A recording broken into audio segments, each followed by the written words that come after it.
We're going to look at the mammalian skin. We're going to talk about the mammalian skin. The mammalian skin is made up of two layers. We have the epidermis, which is a thin outer layer, and then we have the dermis, which is underneath the epidermis. Then underneath the dermis, we have the subcutaneous fats.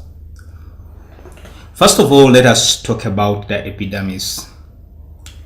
The epidermis, which we have called the thin layer or the outermost layer, is made up of two layers. It has the conified layer and the Malpighian layer. The conified layer is the outer layer of dead cells. This layer that we have on the surface is what we refer to as the conified layer, and it has a layer of dead cells. The cells here are dead. Then we have the Malpighian layer, the layer below the conified layer. It's a layer that contains melanin, and melanin is the one that determines the skin color. Our skin color, that is the Malpighian layer. Now, those are the major components of the epidermis, which is the outer thin layer containing of the coniferous layer and conified layer and the Malpighian layer. Then we have the dermis. Dermis, which is the inner layer that is found below the epidermis, contains very many components. One of the components of the dermis are the blood capillaries. And the blood capillaries are known to supply food and oxygen to the skin. They supply food and oxygen to the skin.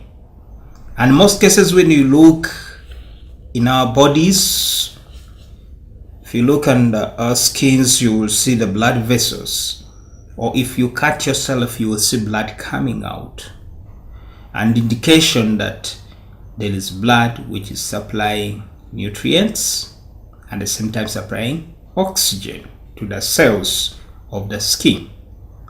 Then another function of the blood capillaries is to remove excretory products from the body. Like for example, when you are sweating, the skin is the one which is carrying out the excretory removal of nitrogenous products like urea, uric acid, and ammonia from the body. Then it also helps us in temperature regulation. That one we shall talk about it later on, but I can give a brief explanation about that one. Like for example, if the temperatures are high in the body, the blood vessels will come on the surface of the skin and blood will pass near the surface of the skin, and in the process they lose heat to the outside environment. And if the temperatures are very low in the body, the blood vessels will go deeper into the skin, and in the process they prevent loss of heat from the body. So that's how the skin blood capillaries help us to regulate the body temperature. Then we have the sweat glands.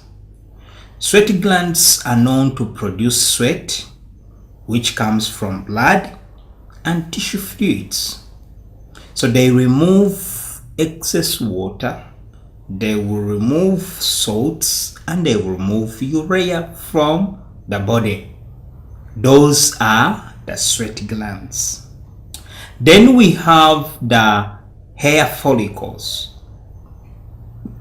The hair follicle, this is where we find all the base from which the hair develops from, and it facilitates the hair growth. It helps the hair to have a base and support for growth. Still under the dermis, we have the sebaceous glands. Sebaceous glands are known for production of sebum, which keeps the hair waterproof. The sebum that is created or produced by the sebaceous glands, it keeps the hair waterproof. Then we have the subcutaneous fat. The subcutaneous fat is known to insulate the body. It insulates the body against heat loss. If there is coldness outside, we are more likely to lose a lot of temperature, a lot of heat to the atmosphere.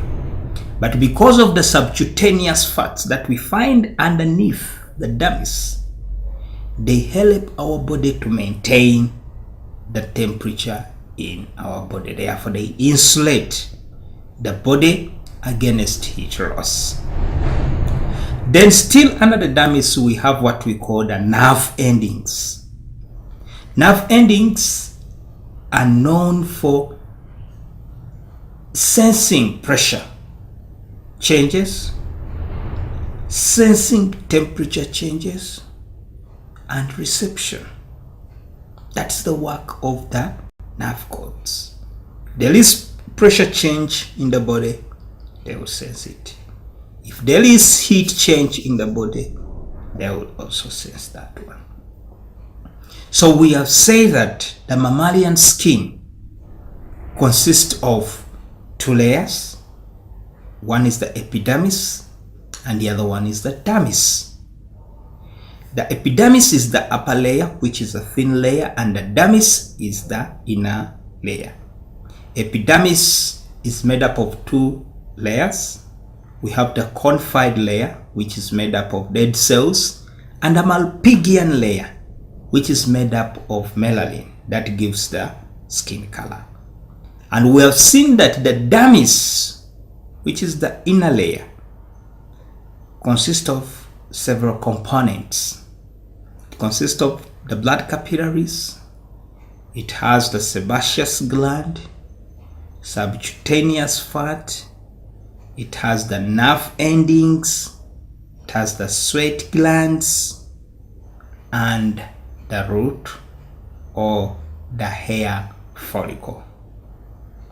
Now, we would like to talk about the functions of the skins.